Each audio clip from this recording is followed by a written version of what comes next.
quart de finale fii si Sope 2 premier combat quart de finale waaw waaw yaa Adama Ndour Gandiaye mooy wax lu neex loolu mu ngi woy Ndiak la frère de Diomaye Ndiak rakal si Diomaye bu si Ndiaye dana maayo Ndiak la ñuy woy noonu ndeysaan Ndiak nuyu naa la Ndiak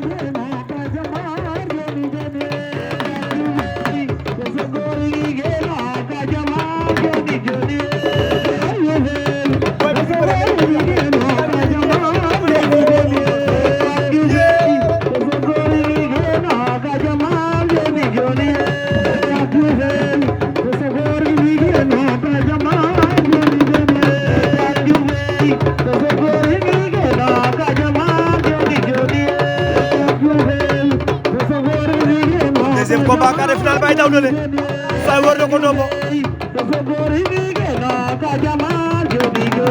tan na la Ndiaye bu kër nee na ko Massar moo dugal jële léegi mu ngi noonu waaw waaw Ndiaye ki sem l'ambiance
waaw Ndiak le frère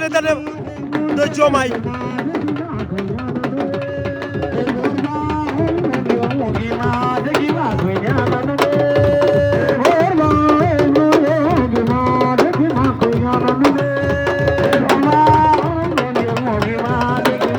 waaw waaw bëre neexul moo tax boo egsee quart de finale da ngay sàmm sa lamb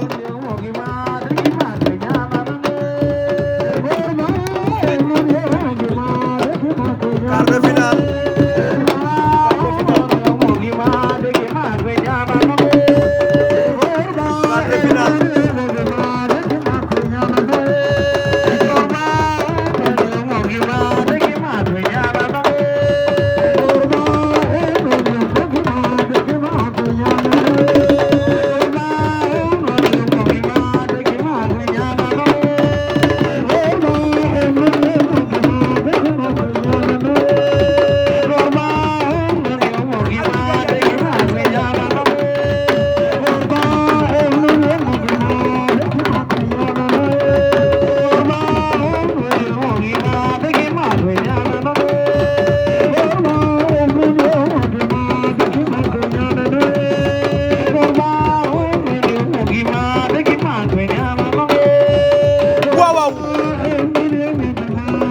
Gaynde bu Thiadié am na combat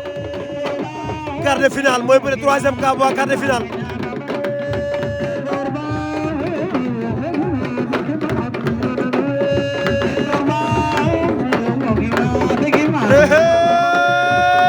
waaw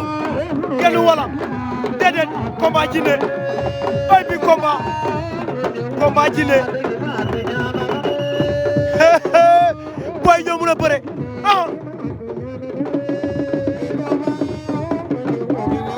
sawaay da ngay jël avertissement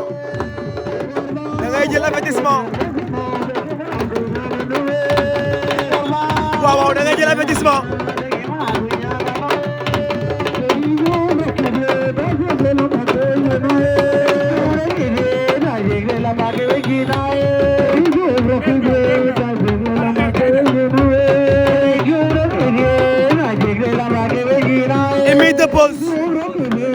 Troisième combat quart de finale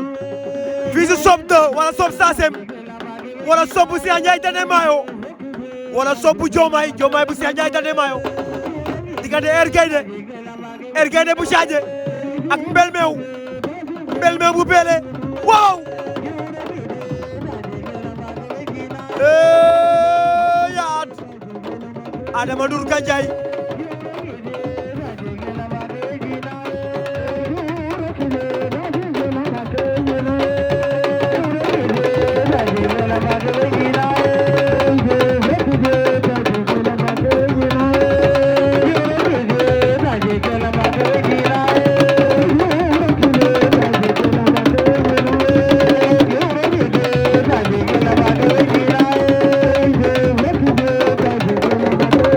deuxième round